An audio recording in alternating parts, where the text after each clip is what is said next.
During my allergy test, the doctor stopped and said, "You're reacting to something that doesn't exist in nature. I've had allergies my whole life. Pollen, dust, shellfish, the usual suspects. So when my throat started swelling randomly last month, my doctor referred me to an allergist for the full panel test. They sat me down and started pricking my back with dozens of tiny needles. Each one had a different allergen. The nurse marked them with a pen so they'd know what was what. This'll take about 20 minutes, she said. Just sit tight and try not to scratch." I nodded and pulled out my phone. 5 minutes in, I felt the itching start. Normal. Then it got worse. Way worse. My entire back felt like it was on fire. The nurse walked back in, glanced at my back, and her face went white. "Dr. Patel, now." Dr. Patel came rushing in. He looked at my back, then looked at the nurse. "Which one is this?" She checked her chart. "All of them. Every single marker is reacting." "That's impossible." They turned me around so I could see in the mirror. My back looked like I'd been attacked by bees. Massive welts everywhere, red and swollen. Dr. Patel grabbed his chart and started reading through the allergens out loud. Pollen, dust mites, mold, cat dander, peanuts. Then he stopped mid-sentence. He leaned in closer to one specific welt. It was bigger than all the others, raised almost half an inch off my skin, and spreading fast. "What marker is that?" he asked the nurse. She checked. "That's the control." Dr. Patel froze. "The saline control?" "Yes." He looked at me like I was a science experiment gone wrong. "You're reacting to salt water. Is that bad?" "Salt water is inert. It doesn't cause allergic reactions. That's why it's the control. It's supposed to do nothing." But my back was doing the opposite of nothing. The welt kept growing.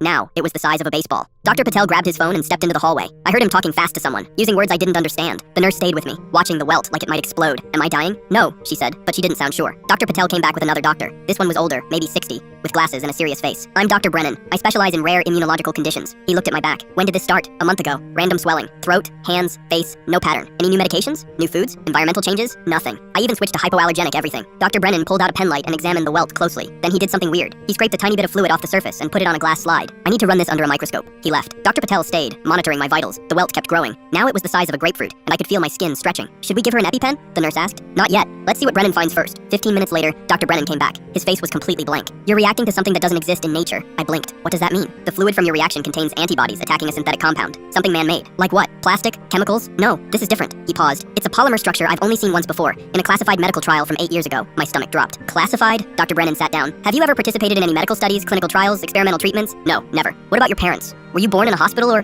"Wait," I stopped him. "My mom did a fertility study when she was trying to get pregnant. She mentioned it once when I was a kid. Said they paid her $5,000 to try some new treatment." Dr. Brennan's face changed. "What year?" I did the math. "About 26 years ago." He stood up immediately. "I need to make a call." He walked out again, and this time he was gone for almost an hour. When he came back, there were 2 other people with him. They weren't doctors. They were wearing suits and had federal badges clipped to their belts. "Miss Lawson," one of them said, "we need to ask you some questions." They took me to a private room, told me the fertility study my mom participated in wasn't legal, that the compound they used was experimental and never approved by the FDA, that the trial was shut down after 3 participants developed severe complications. "The compound was designed to enhance embryonic development," the agent explained, "but it bonded to the subject's DNA permanently." "You're saying I was genetically modified before I was born?" "In simple terms, yes." I sat there trying to process that. "So what happens now?" "We monitor you. The compound is unstable. Your immune system is finally recognizing it as foreign, which is why you're reacting now. Can you fix it?" They looked at each other. "We're going to try." That was 6 weeks ago. "I'm writing this from a research facility in Maryland. They're running tests every day, trying to figure out how to remove something that's literally part of my DNA. Turns out I'm allergic to myself. Or more accurately, I'm allergic to whatever they turned me into before I was even born."